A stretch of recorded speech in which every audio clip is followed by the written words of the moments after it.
way back there with me. Right, come January 31st. He's gonna do the tactics that he's been doing. So he may do some weird kind of. Will it bother me? No, but what I really do want, I want the judges to pay attention to the actual who's landing what, instead of paying attention to this, all that. Why was this the right fight for you, Teo? The best fight in the best, and I think that since after a tremendous performance by Crawford against Canelo, you see that type of fight and the magnitude it brings, you want to emulate. With January 31st approaching, the tension keeps rising as Shakur Stevenson prepares to face Teofimo Lopez. Stevenson is grinding in camp and playing a bit of chess outside the ropes too. Reacting to Lopez's latest training footage, Shakur notes the movement but says his focus is on landing the clean shots that count. He adds that judges should look for effective punching, not get distracted by flashy motion. What I really do want, I want the judges to pay attention to the actual who's landing what, instead of paying attention to this, all that. Right? Now that was good to say, because he started doing that after the uppercut. Yeah. That I missed, and all I saw was the dancing. Yeah. And you know what I feel? That he got the best of that situation. Yes, for sure. Because I didn't have the eye to catch that uppercut and little stuff he was doing. I want the judges to pay attention. Okay, what landed and what didn't. Stevenson also suggests some of the tension with Teofimo Lopez comes from jealousy, especially in response to Lopez's comments about how ESPN promotes certain fighters. Shakur interprets that frustration as envy over the recognition and visibility ESPN gives to black fighters like him.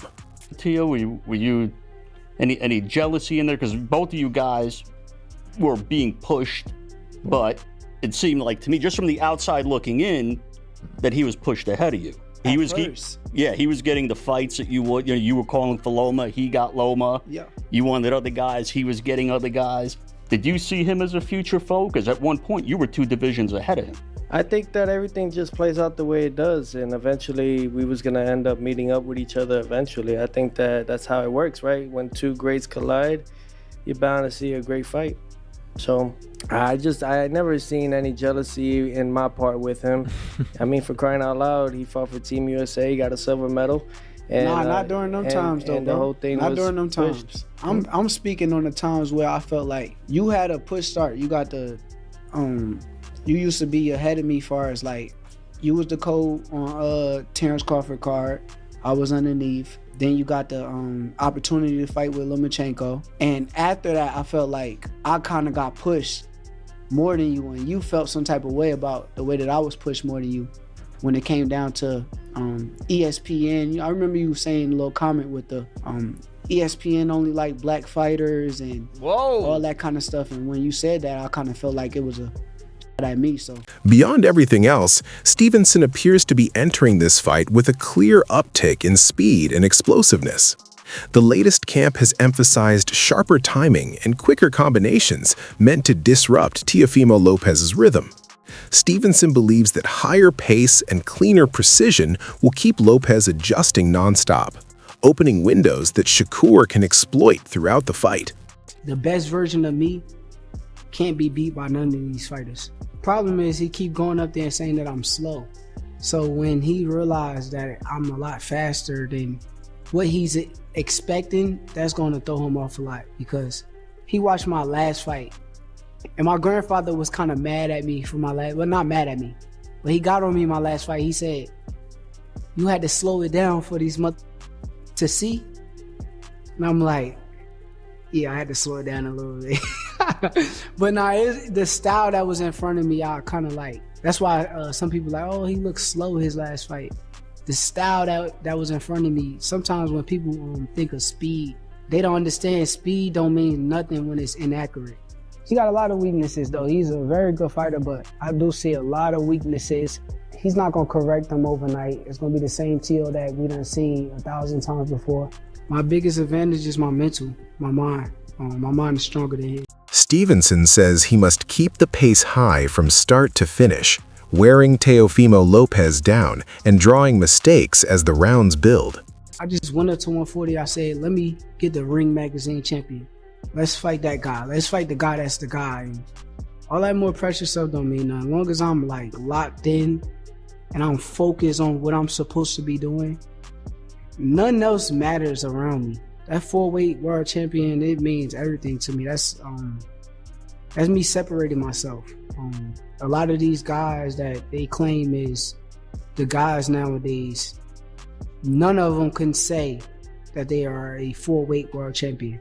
Honestly, for a minute before Devin went and did it, none of them could say they was really 3-weight world champion. So now for me to go to the 4th and the next level is a different type of thing. And a lot of people got to respect me, because at the end of the day, if they don't respect me, they don't got no choice but to. Whatever I feel like doing that night is what's going to be done. My game plan is my game plan. I'm not going to even tell nobody my game plan. My game plan going to come out come fight night, and just be myself. Just be myself. On the other side, Teofimo Lopez questions whether Shakur Stevenson's power will translate at 140, but he still respects Shakur's technique. Lopez calls him a smart, skilled fighter, one who can challenge his defense and force him to prove himself, even with the size advantage on Lopez's side. What do you think of Shakur, his style? Great fighter. Good fighter. He knows how to fight. He knows how to box inside, outside. He knows how to use his lateral movement. So I think that all those things I need in order to enhance my skill sets and also to challenge myself, because we can't say we are the best if we don't see it or look for it or even go out there and test it. You've been critical of him, though, over recent months. Like you said, he had the power of a 6-year-old at one point on social media. You did, yeah. You had a lot of tweets over there. I don't even remember. Dang. I don't even know what I'd be doing. But you seem to believe that 140 may be a bridge too far for him, a step too far for him. Shakur was honestly the most flawless from 123 all the way down to 114. Since then, he's had his shares of victories. I think 135 was his top tier. 140, I think we just gotta wait and see. Shakur Stevenson's jump to 140 pounds marks his first pro bout in the division, and, he says, his toughest test yet. Bigger, stronger opponents will force him to recalibrate speed, power, and strategy as he chases victory at a new level. It demands new strength, pacing, and the same precision he's known for. I wanted to push myself. I know that Teo is a tremendous fighter. I know he's on an extremely high level. And I feel like, well, I know that I can beat him, but I know that this should be a tough test, so I'm ready. Who were some of the other options you had? Lamar Roach. That would have been a real good fight, man. But I mean, Teo, he's a bigger name though, so I see why you went with him. Yeah, bigger name, and also he got the more accolades. He's been undisputed before. He's won belts at 35, won belts at 30, at 40. So he's more accomplished. So I know that would be a better name on my resume. Yeah, a lot of people saying that this is going to be a tough fight for you. I mean, they absolutely right to have their opinion. I already know this guy's good. I done came up in the amateurs with him. I chose this for that reason. Like, I chose this because I wanted to challenge myself. I wanted to put myself in a situation to where I'm able to raise my game up to another level. So that's it for today. Stay tuned. See you next time.